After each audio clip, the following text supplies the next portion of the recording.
Peek. Woo! It never gets old. You know, it never gets old. I mean, I might get old, but that never gets old. You love it. You know you do. Woo! Okay, get the right angle here and the right setup here. Okay, how's that? Kind of, sort of. Well, do you want to see me or do you want to see the scroll saw?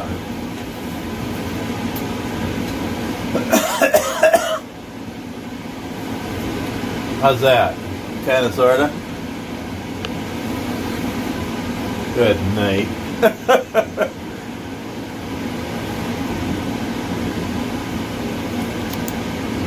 It changes the lighting as I'm doing it in front of the window, so it's kind of.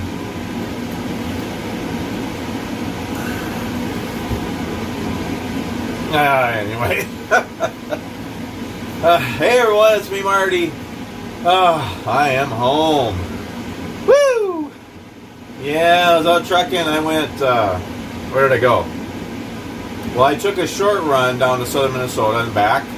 And then I loaded, well, that was, actually I went down there empty and I got a load of onions in southern Minnesota and brought it up to the cities.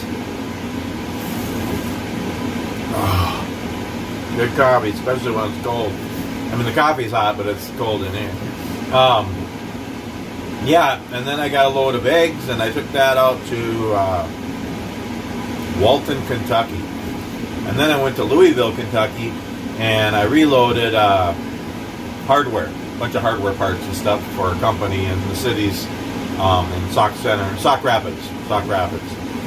Yeah, it was really, I mean, it was almost 50 and sunny down there in Kentucky. It was actually really nice. I was driving with my window down for a little bit.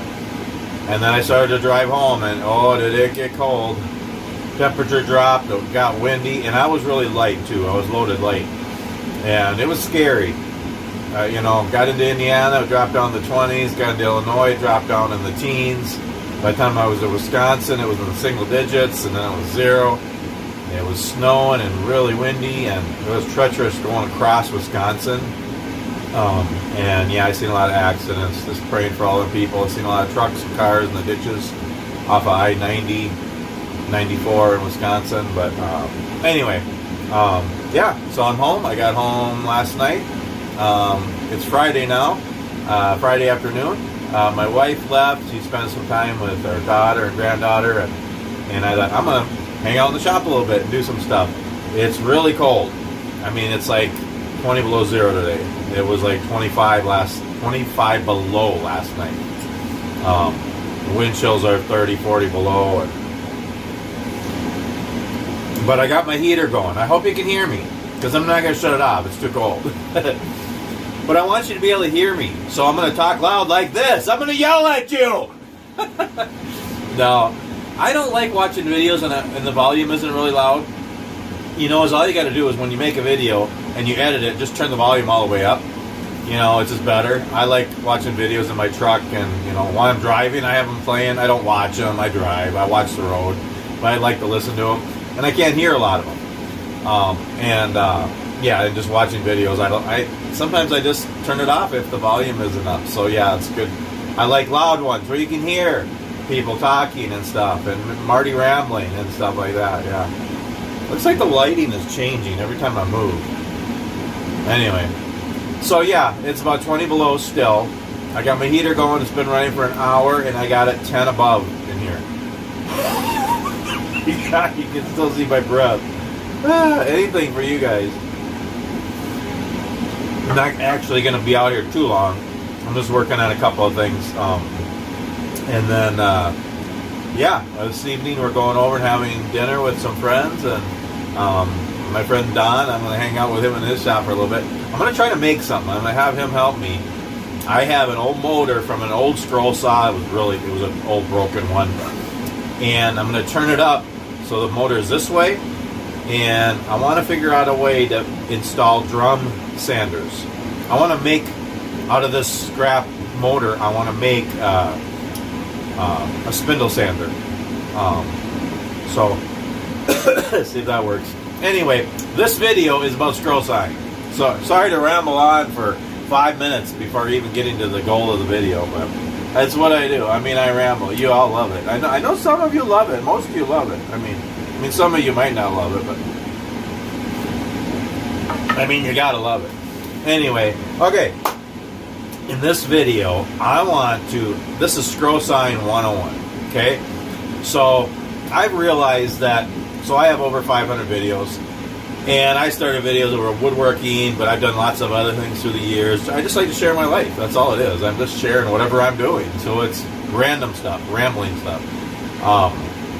But I know a lot of you like woodworking, and there's a lot of you like scroll sawing, which is really neat because it's kind of a lost art. A lot of people don't do it anymore. A lot of people don't know about it.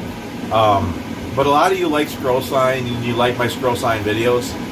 Again, I have a playlist of woodworking with tons of videos. I have a playlist of just scroll sawing with tons of videos, and you can watch them. I've done videos talking about scroll saw, before, but I decided to do another one. I was just thinking about yesterday, do another one for 2022. So this is scroll sawing 101. Just all the things I know, just some basics about scroll sawing, what it is, what you can do, and then some tips, a few techniques and stuff. So this is a scroll saw. What is a scroll saw, you say? Well, I'm going to tell you what a scroll saw is.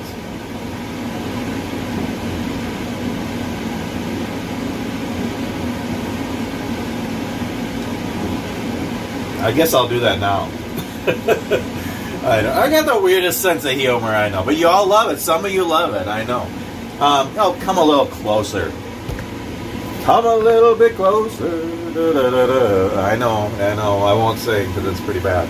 But, okay, so what is a scroll saw? So, place to put my foot here. So, the scroll saw, I don't really have any notes or anything here. I should have got some notes and stuff. But I'm just going to talk just right off the fly, off the cuff, off the top of my head, off of the whatever. Just what I know, what I've learned, okay? I just realized this reindeer here, he's staring at me.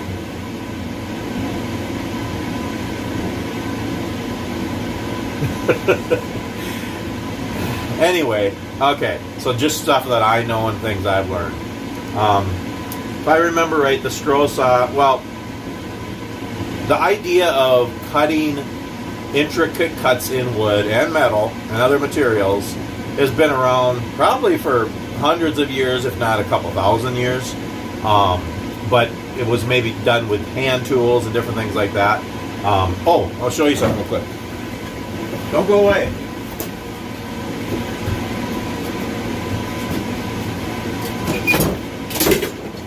Whoops.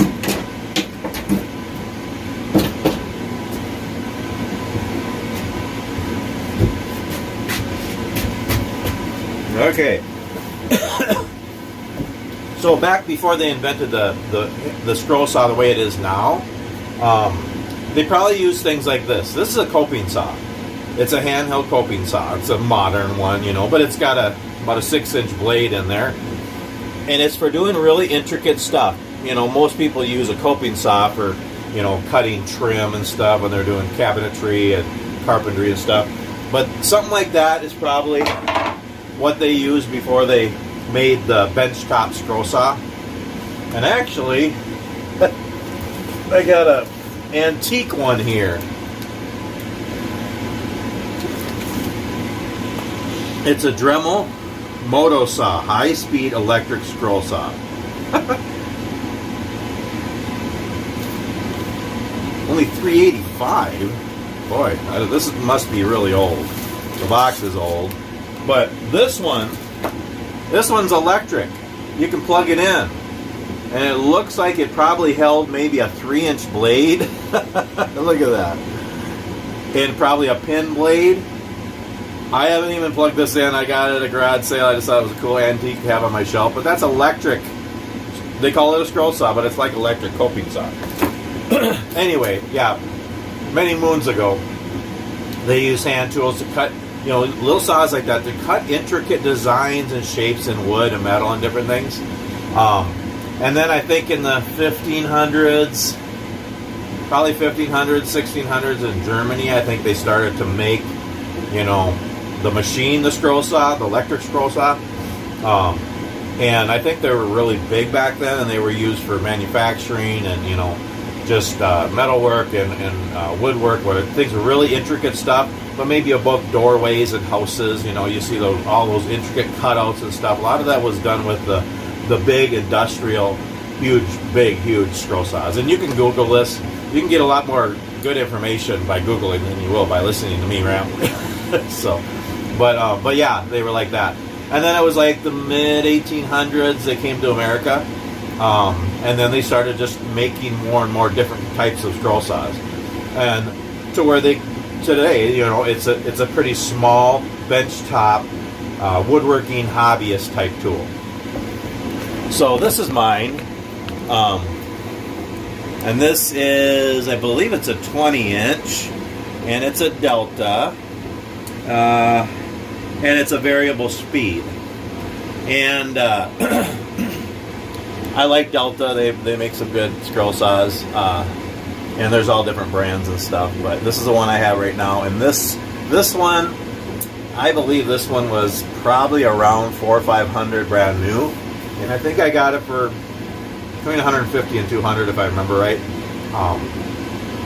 And I got it used and it works great. Yeah, I got to kind of monkey around with the blade holders. I'm always kind of changing them and fixing them. But yeah, that's kind of the history of the scroll saw. Now, there's a couple different types of scroll saws. There's the parallel arm, which, see, I don't know all this stuff, so I'm just talking.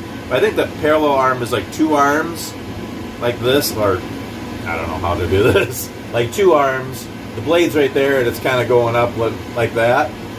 And then there's a C-arm, which I think is more like this, and the blade's in there, and it's kind of going like this. I don't know. That's a horrible representation of those two kinds of scroll saws.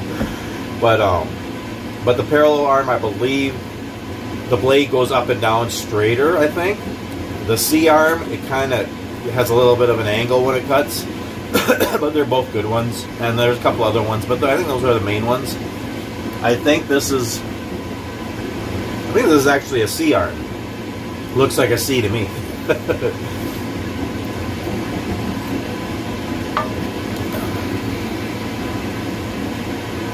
Anyway, so yeah, and there's all different kinds of scroll saws. So as far as brands, I mean, there's Delta, there's Craftsman, there's DeWalt. I think DeWalt is one of the best ones.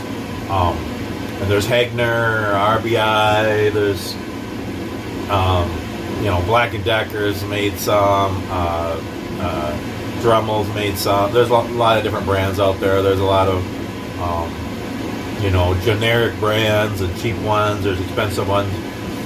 Scroll saws price range basically $80 for a cheap one at a big box store.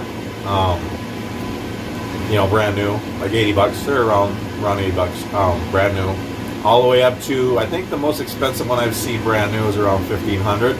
And they're really nice ones, and that's like if you're making a living scroll sign, get one of those, or if you just have money. But yeah, so there's a big price range. A good mid-price one, $400 or $500.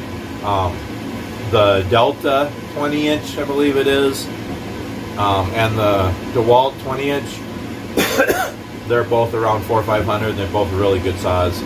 I had a DeWalt 788, and then I had to sell it and need the money. But I had it for like 10 years and got a lot for it still after that long because they hold their value. They build them really good. So DeWalt and Delta, I think, are two of the best ones I like in the mid-price range. But you don't have to spend that much. Look on Facebook Marketplace, Craigslist still, I think, and eBay, and you can check out garage sales and thrift stores and flea markets. Seriously, you can find them used from free to $100, $200, but the ones that are $100, $200 are usually the ones that were $400, $500, $600 brand new. So you can get some really good deals, slightly used, and sometimes people give them away because they don't need them or they don't even know what they are or what they're used for.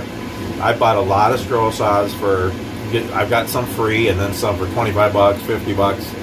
I've taught scroll sawing to kids in 2 different schools, and I bought a whole bunch of scroll saws for the classes. And sometimes they need to be cleaned up and fixed up, need new blade holders, and clean the tabletops off and different things like that. But you can get some really nice scroll saws used. What can you do with a scroll saw? You can do a lot with a scroll saw. So the scroll saw is kind of like the bandsaw. The bandsaw has a blade that's a big blade that's continuous. Well, you can get a narrow blade, but usually you have a bigger blade in a bandsaw. This is kind of like that. It goes up and down, and it's a 5-inch blade that's hooked in there. You can do much more intricate work on a scroll saw than a bandsaw. And you can do inside cuts. You can't do that on a bandsaw because it's a continuous blade. On a scroll saw, you can disconnect the blade and thread it through the hole in your workpiece and do inside cuts. They're usually pretty small. I mean, mine's about 3 feet long by a foot wide. I mean, it's a small benchtop tool. And I look at it as a crafty tool because men and women can use them, kids can use them. The scroll saw is basically the primary tool for making like puzzles and names and words and shapes and anything like that. If you go to a craft store or wherever and you're buying wood pieces, wood cutouts, a lot of those were made on the scroll saw. And there's so much you can do on them. I have a few things here I was going to show you. Of course you can do puzzles. And you can. This is a 3-piece puzzle. I don't make them very big. And it's just interlocking pieces. And you don't even need a pattern. Once you learn how to do that interlocking, you can make puzzles. And I usually make them, 3 to 10 pieces for little kids. But you can make them 100 piece, 1,000 piece if you want to cut that small. That's how they make puzzles. You can make all different kinds of puzzles. And names and words. So again, I have templates that I use and I make custom names. This is Jesus, but I make names for people all the time, and I'll just trace out the letters and make names. But then you can also, on your computer, you can just type in a name and change the font and do like script words like this, any size, any shape. It's just amazing. I make my brain teaser games. Well, all the parts were cut on the scroll saw, except for the balls. That would be a challenge. You could probably do it, but things like that. I make these baskets and bowls. These are different layers cut on the scroll saw. It's cut like that so it looks like a woven basket. I love making those. Those are fun. And I made mugs, too. I haven't figured out how to seal these to have hot drinks in them. But they work really good for pencil holders. Or for cold drinks, But they're layers. I don't know if you can see it, but those are layers cut on the scroll saw. They're rings. You just cut rings, glue them together, and got a mug. Of course, Christmas ornaments. I love making Christmas ornaments on a scroll saw. And there's some other kinds of things you can do on the scroll saw. There's all different kinds of things you can do. Well, and here's a couple more things too. Charcuterie boards. Any shape. Anything you want to cut, any shape, you can do it on the scroll saw. That's a solid maple charcuterie board. I have a video making that. And then, one of my favorite things, and I haven't done one of these for a while, but these are cool. This is called intarsia. So intarsia, or intarsia, you basically take a pattern and you split it up in sections by color. Wherever it was a different color, you use a different kind of wood. So you don't really do any painting or staining. It's all different kinds of wood. And this is the loon and her babies floating in the water with grass or fields or snow or something behind, with a few trees and the moon or sun, I'm not sure. But they're different kinds of wood. I've done one of these. I did a snowman one. I did a Viking one. Did this one. I have tons of patterns to do other ones. I want to do that someday. Cool thing about intarsia, you could use scrap wood. I mean, you can see it's just sometimes they're just tiny little pieces. Lots of scrap wood could go into intarsias, and then you can either glue them onto a backer or just glue them together. This one doesn't have a backer; they're just glued together. These are really fun, and then I just clear coat them. That's intarsia. Those are really fun. There's all different kinds of scroll sawing. Matter of fact, when I teach scroll sawing to kids, I do it by section because there's so many different things. You know, basic names and puzzles, and then there's you know, games, and then intarsia. There's fretwork and decorations, and there's doing little small things. There's doing big things, and you know, different kinds of wall things and tabletop things. It's just amazing all the different things you can do on a scroll saw. And you can also do compound cutting. So I want to show you a couple things here. So I showed you these before, and I have videos on them. So compound cutting is when you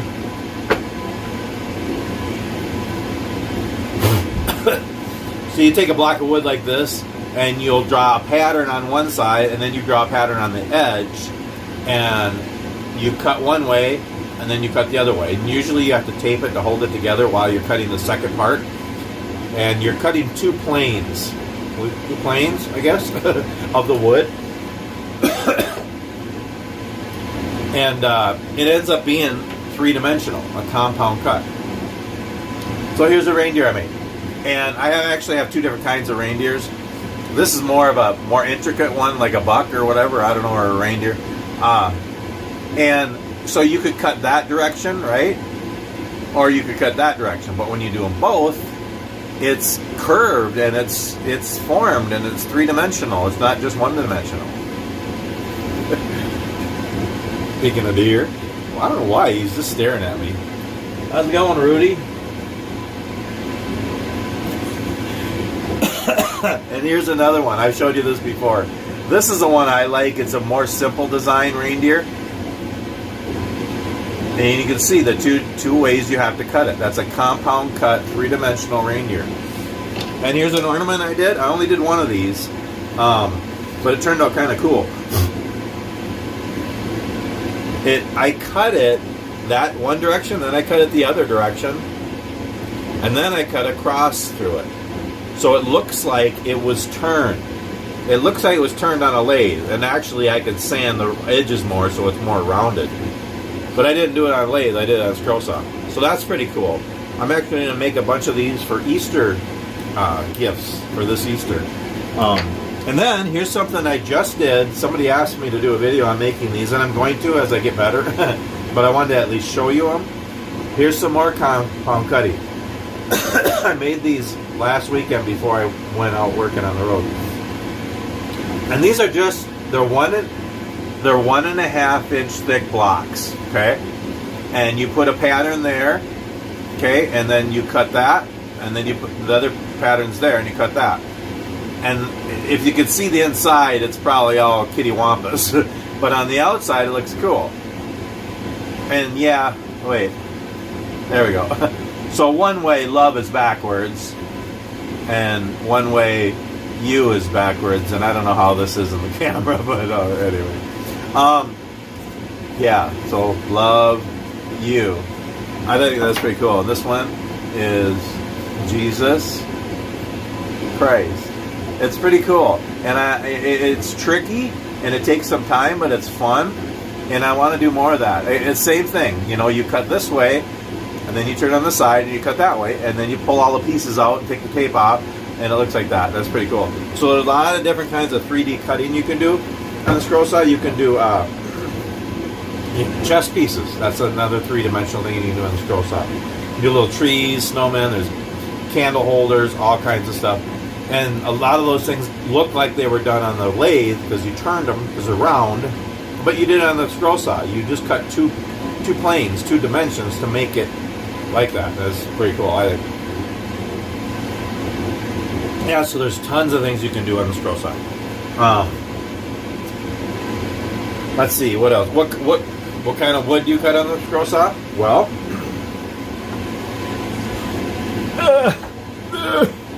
reaching for stuff here. I'm just going to show you a few different kinds of wood you can use. I mean, you can cut anything on the scroll saw, but from soft to hardest, I guess I'll just show just pine, a regular pine. You know, pine is okay. It's not my favorite because it has cracks and it has knots. It's brittle. Sometimes it doesn't sand good. It's soft. It's easy. Sometimes I use it to make puzzles. It's okay, but it's cheap wood, and it's good for making stuff. But yeah, there's basic pine would be a place to start. Then there's select pine. You see, this is a lot nicer. It costs more money too, but you don't have the cracks and the knots and all that stuff. Seems a little bit harder and nicer to cut. So that's select pine. You can use that too. What I use a lot of is poplar. Poplar is a step up from pine, and it's a little whiter, and it usually doesn't have any cracks or knots, very seldom. It's usually almost all white, but sometimes there's like a green streak like that in there. But it's just a little bit more expensive than pine, but it's quite a bit better, I think. It really smells good when you cut it. Cuts really nice, and it paints good. A lot of times I make puzzles and the kids can paint them, and it paints really good. So does pine.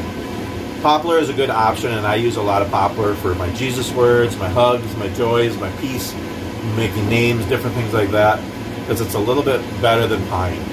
So that's poplar. And there's cedar. You know, cedar is nice too. It's a little hard to sand. Sometimes it kind of frays a little bit and it gets furry. But it's soft and it cuts really nice. So cedar's another option. Cedar's really nice for intarsia when you're doing all different kinds of shades of browns and stuff, because they have different shades and stuff. But yeah, there's cedar. I like hardwoods, so I do a lot of oak. So I use oak a lot. Oak looks really pretty, and when you clear coat it or stain it, it looks really nice. It's a little harder and it's grainy, but it cuts nice. You know, even 3/4 inch or 1 inch thick. The maple's one of my favorite. Yeah, it's really hard, but it's really tight grain. Really lasts a long time and sands nice and everything. So I like maple. And then like walnut. Walnut's pretty. And there's different ones, cherry and different kinds of woods and stuff. You know, I guess poplar and oak are my two main woods. When I have maple, I really like it. When I have cherry, I really like it.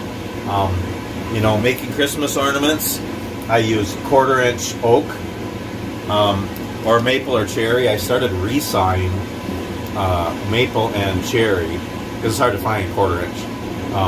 1/4 inch or even a little thinner is really nice for Christmas ornaments because it's not as brittle as oak. It's really more tight grain and it looks really nice. So I like cherry. 1/4 inch cherry and 1/4 inch maple is some of my favorites for making ornaments and different things. Now a lot of people use plywood too. So they scroll saw like, you know, intricate things. Like here's the Jesus is the reason for the season. This is a scroll saw pattern, and I made a template for it. I actually have scroll saw on this sign, and I've made a carved sign with my router. And yeah, remind me to talk about patterns too. I don't know how you're going to remind me in the video, but anyway. But this is just a template. But it's like out of plywood, and that's what a lot of people use to make their decorations, to make their scroll saw art out of plywood. You know, and here's tempered or hardboard, really thin. You know, I use that to make my patterns, but a lot of people use that for their scroll sign. Or even thicker plywood like this, you know. A lot of people use plywood for scroll sign, and nothing against that or them or anything. And especially when they're doing portraits and stuff, thin stuff. I don't like the edges of plywood and what it looks like. Sometimes there's voids with glue, you know, and in plywood and different layers and thicknesses of the plywood. I don't really like to use plywood for scroll sign, but a lot of people do, and you could do that too. Especially a 1/4 inch or 1/2 inch, it cuts really nice. It's just there's voids in there, and I don't like the way the edges look, but that's just me. I like hardwood, so I'll use hardwood for everything, or solid softwood. I like solid wood. Yeah, and There's other things you can cut on the scroll saw besides wood. You know, you can cut plexiglass.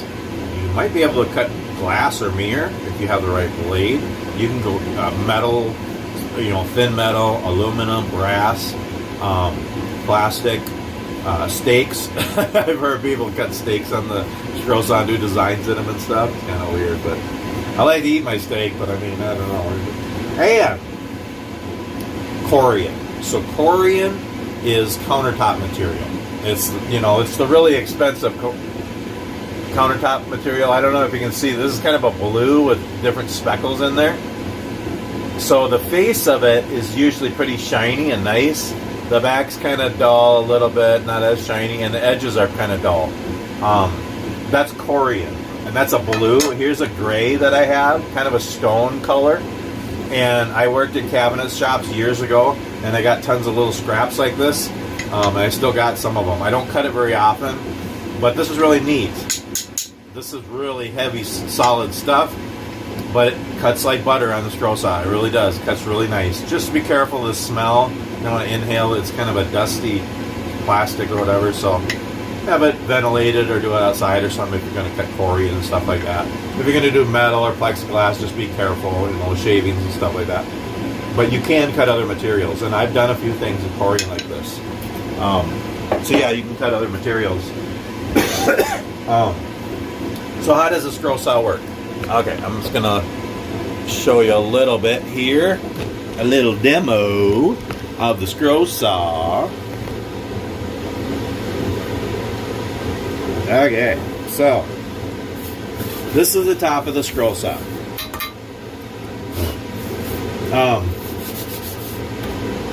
And so that's the blade.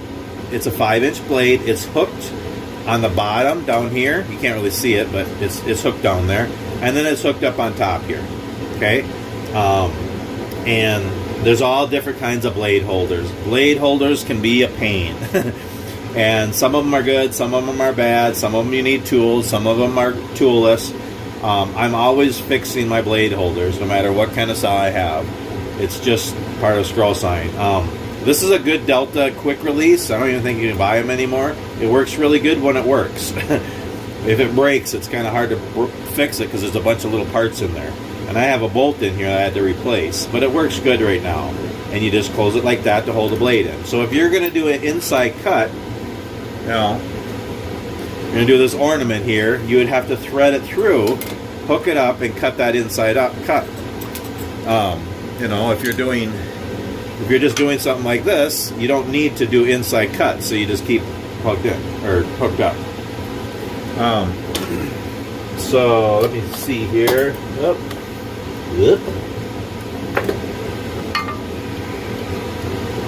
Okay, so you got your blade in there, and that's locked in, and then you have a tension thing here. Well, there's a knob up here too. There's a little knob here. You tension that, and then you close this, and that pulls the blade tight. You can kind of pluck it. I don't know. I think it's like a B minor or something. Anyway, and then you're ready to cut. So I'm going to cut this real quick just to show you. So basically, this blade goes up and down, and you feed your work piece into it. Always keep your fingers on the sides of the blade. Never put them here if you don't want to slip and hit the blade. The scroll saw is one of the safest tools you can use. It's really safe. It's great for anybody to use, and like I say, I've taught kids. But you still got to be careful. It's a sharp blade, and you don't want to put your fingers in front of it. So keep your blades on the sides. Keep your fingers on the sides. Keep your fingers on the sides of the blade. Okay, and you just feed it in. So the blade goes up and down and is facing straight forward. So you have to turn the piece to cut whatever you want to cut. So let me see if I can get this up higher. Looking down at it. Woo, you're way up there. See if this will work this way. Something like that. Can you see that? Okay. Put my safety glasses on, which are actually bifocals. bifocals also. And I'm going to cut this little Jesus word. The Jesus word out of a piece of poplar. I've cut hundreds of these. I love to make these and give them away. And I can usually do one in about 3 minutes. So I'm going to do this in real time. I'm not going to speed it up.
So I cut that, but then there's just some little pieces on the end there to cut. Those little parts there.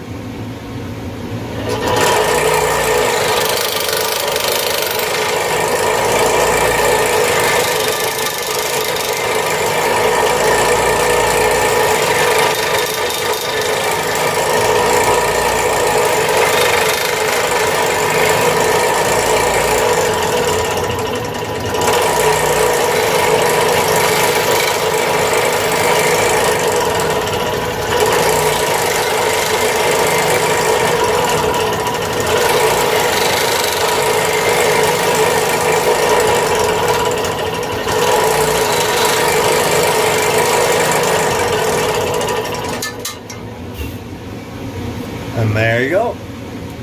And it cuts really smooth. See that edge there? It's shiny. It cuts really smooth. And then, so your front face and your back face are already smooth.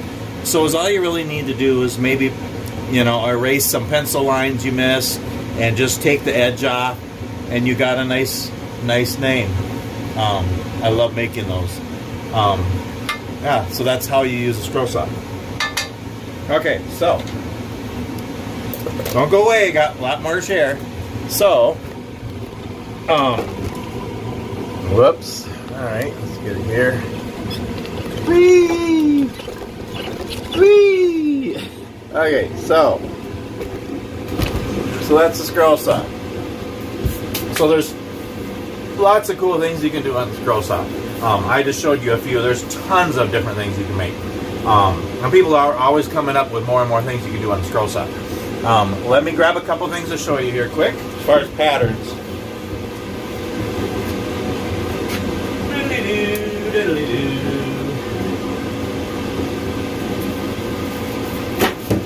Whoops. I love it. Okay. 1 second. Bear with me.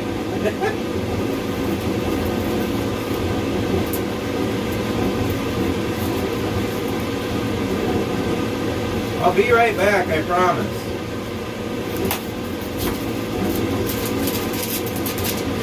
Don't go away. This is where I lose viewers.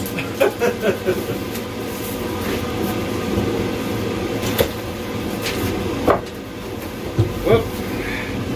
Okay, I'm back. Are you still there? Okay, so patterns. So patterns for the scroll saw. There's a lot of ideas for patterns. First of all, you can buy patterns. You can Google patterns. There's lots of free patterns. There's lots of clip art out there. You can get patterns from coloring books. There's patterns in books and magazines. There's tons of patterns out there and ideas for scroll sawing, and you can make up your own patterns.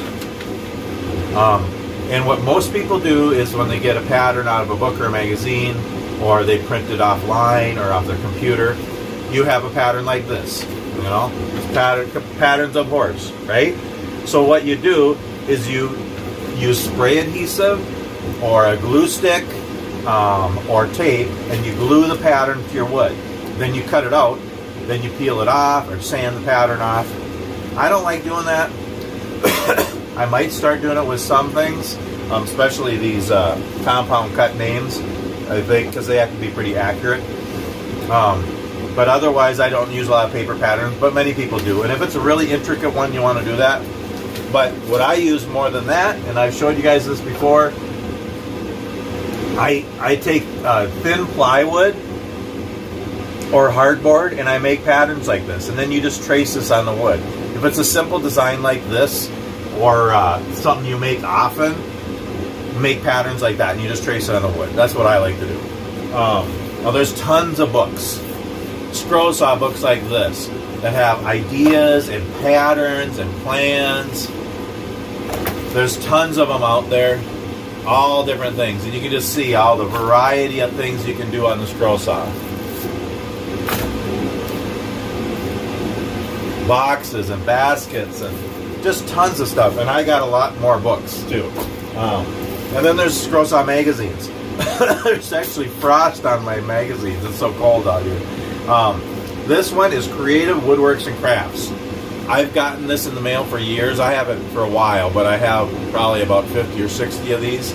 Wonderful magazine. It's fun to get these in the mail and just see different projects. You know, because they talk about the people who do them.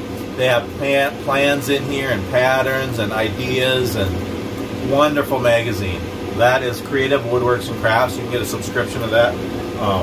And then this one is newer. This is, I don't know when this came out, maybe 10, 15 years ago or something. This one's Scroll Saw Woodworking and Crafts. Another great magazine. You know, just all different kinds of stuff, and, you know, get the picture. So yeah, and I think there's a couple others out there, but that's the two main scroll saw magazines. And again, there's lots of books on scroll sawing. You can get tons of patterns online and stuff like that. Yeah, so you can get, there's all kinds of ideas for patterns and scroll sawing and stuff.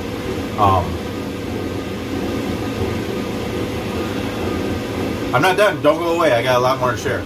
I just got to remember what I was going to say. Yeah, so there's different ways. Again, you can tape or glue a pattern on and then sand it off afterwards. You can trace a template on. You can draw it on there. There's different ways. You can use carbon paper to draw it on. So there's different ways to put your pattern on the wood. And there's just millions of scroll saw patterns out there, literally, really. Okay, now some tips. Well, before I give you some tips, just real quick, here I'm gonna show you a bigger, from a distance. You can see my scroll saw. Can you still hear me over there? So this is my scroll saw. You can see it's not very big. It's like 3 feet long, deep, and with the stand, maybe 2 feet wide, about 5 foot high, maybe. It doesn't take up a lot of space.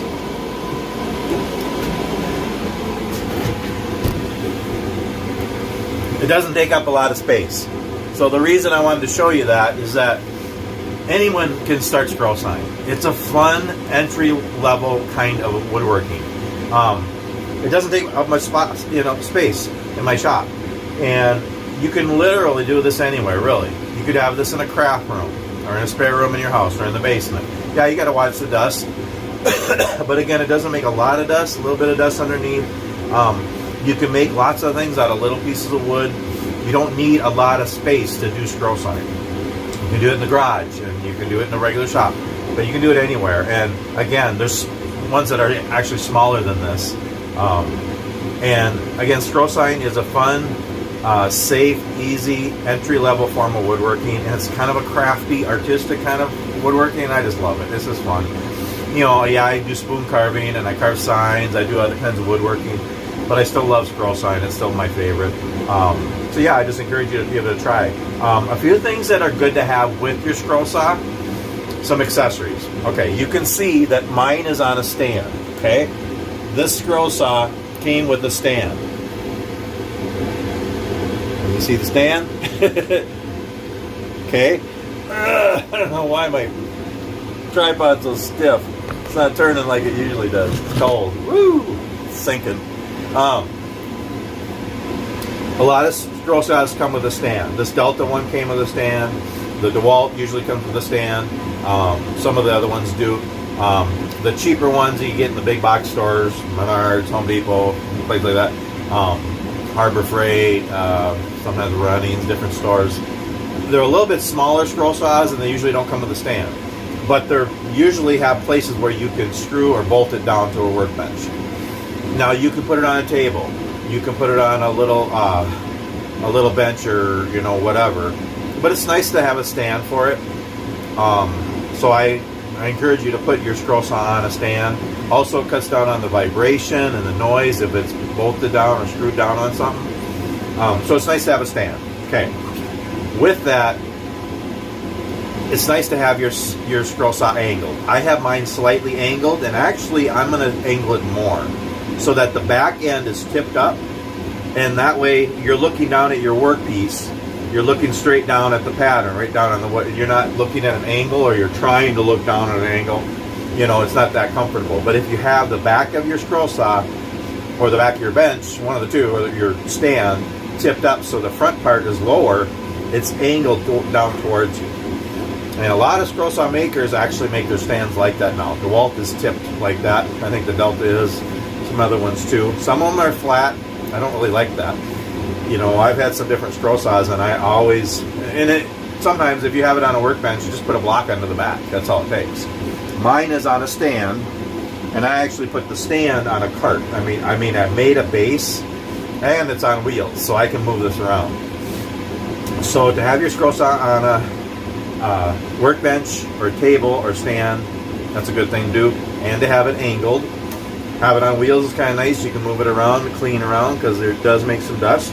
Another thing to have is a dust blower. Mine has a dust blower on here because when you're cutting, it makes a little dust on your cutting line. So you have your design, your pattern on your wood, and the dust kind of covers up the line.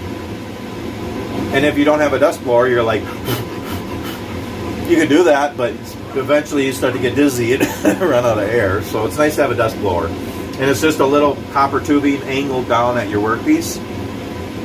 And here, I'm going to get you a little closer here again. You still can't see it, but it's a little piece of, it's a little thing here. And this is actually adjustable. It goes up and down. And see this little piece here? That's a little piece of tubing there. And it's hooked up to a hose.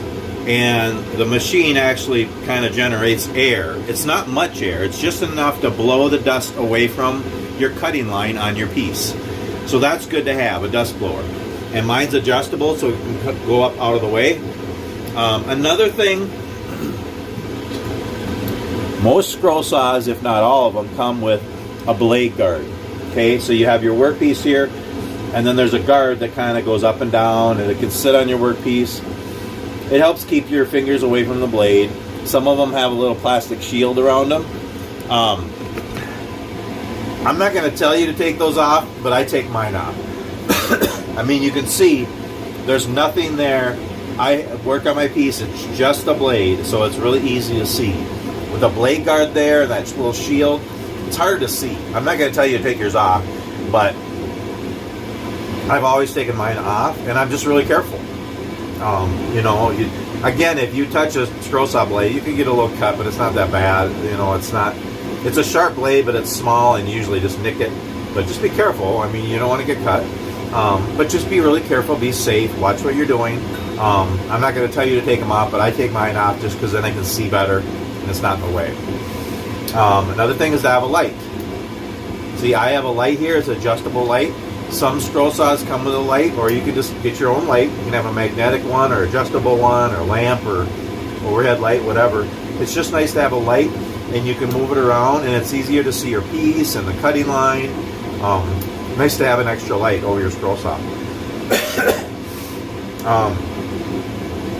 I have a foot pedal too. So I have a foot pedal, and so my scroll saw is always on, and then I push the foot pedal, and it comes on. So my hands are always free. Where's the pedal? I'm not looking at it. Where is it? There it is. So my hands are free to hold my workpiece, and I let go of the foot pedal, and it stops. That's really nice when the blade breaks. Every once in a while a blade will break, so just watch. If you're having a hard time following the line, your blade might be starting to get dull, so then put a new blade in. Sometimes if it starts to burn, you know, it's time for a new blade. It's nice if you can change the blade before it breaks. When it breaks, it makes a loud noise because it's hopping around with a broken blade in it. So yeah, put a new blade in, you know, whenever you need one. But if it breaks and you're holding on, you can just let go of the foot pedal and it'll stop. You can buy foot pedals.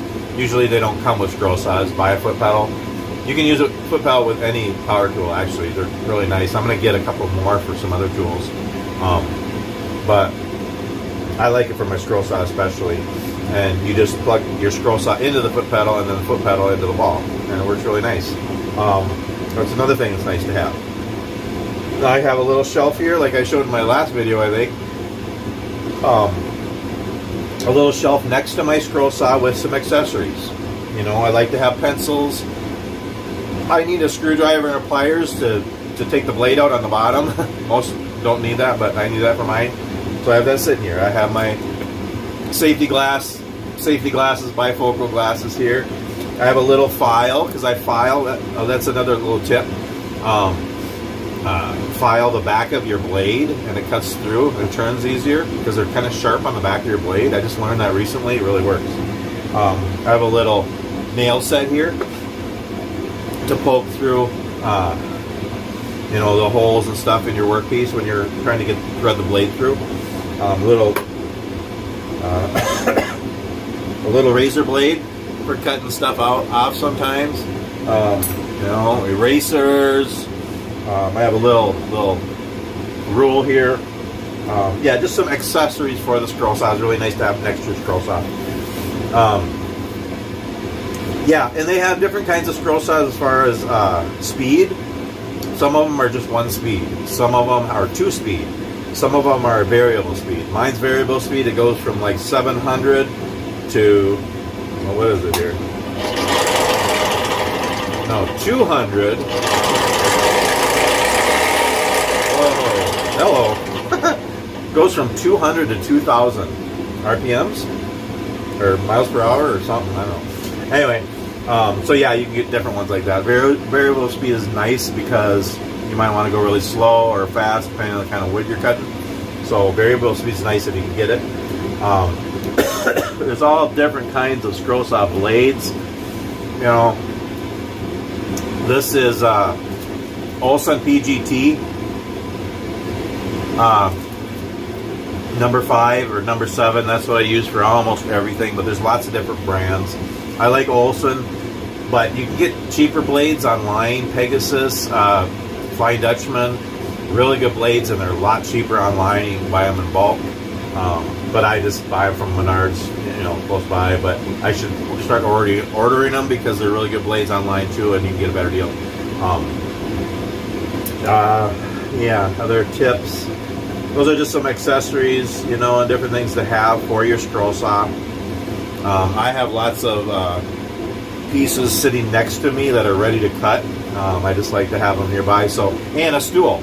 You can stand at a scroll saw, but if you sit, it's so much more comfortable. If you have your scroll saw on a stand and angled and on a stool, I can sit here for hours. I have my headphones in, listen to music, or have my radio on or whatever, and for hours, scroll saw is comfortable, it's enjoyable, it's fun. So a stool is really nice. And if it swivels like this too, you know, it's extra fun.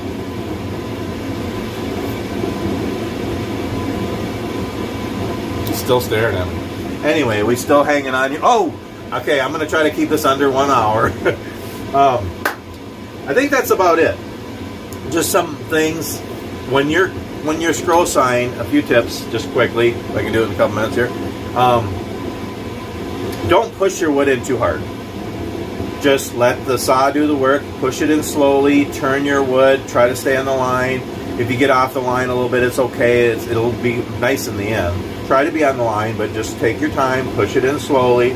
Change your blade before it breaks if you can. You know, wear safety glasses, earplugs, whatever you want to wear. Face mask for the dust. It doesn't make a lot of dust, but and just take your time. You know. It cuts pretty fast depending on the kind of wood, but sometimes it takes a little longer to go through and stuff. But the slower you go, the more accurate you can be, and you know, just enjoy it. Again, scroll sawing is a fun entry-level, safe, creative form of woodworking. I really enjoy it. Yeah, again, some of those accessories are nice to have for your scroll saw if you can. Again, you can start out scroll sawing really cheap. You can get them really cheap, used. You can just use little pieces of wood to make wonderful things. You can sell things, you know, make wonderful gifts. I just love to make gifts with the scroll saw. So it's enjoyable and it's fun. You can make creative things that you can't buy in the store. So yeah, I think that's about it. Again, check out my playlist, my scroll sawing playlist. I have a lot of videos on scroll sawing. I have actually probably more videos with more information. I didn't tell you everything in this one, but just a little bit. Oh, I got to keep it under 1 hour. Tape. Clear packing tape.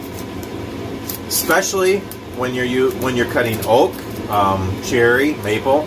Put this on the back of your piece. You know? Well, I already have it on the back of this piece. Because it does a couple things. Not only does it stick to your fingers and you can't get it off, it cools the blade. If you have clear packing tape on the back of your piece, it cools the blade. And it will keep, especially maple and cherry and other woods, from burning. So clear packing tape on the back. You want to watch a funny video? Watch number 54 from a couple of years ago. I had some cheap packing tape and I had a problem. I had issues. It was funny. And right after that video, number 55, is me watching that video laughing at myself. It's great. I love it. So yeah, that's about it. We'll keep it under an hour here. I got 30 seconds. So yeah. Anyway, enjoy. Scroll sawing is fun. If you have any questions or comments, please leave them. Please like and share. Please subscribe if you haven't. Watch my other videos. I got over 500 videos. I just like to share my life. I like to encourage and inspire and help people smile. I like to help you laugh if I can. Laugh at me. I laugh at me, so you can laugh at me. That's about it. Any questions or thoughts or ideas? Let me know. We'll see you next time. Have a wonderful day.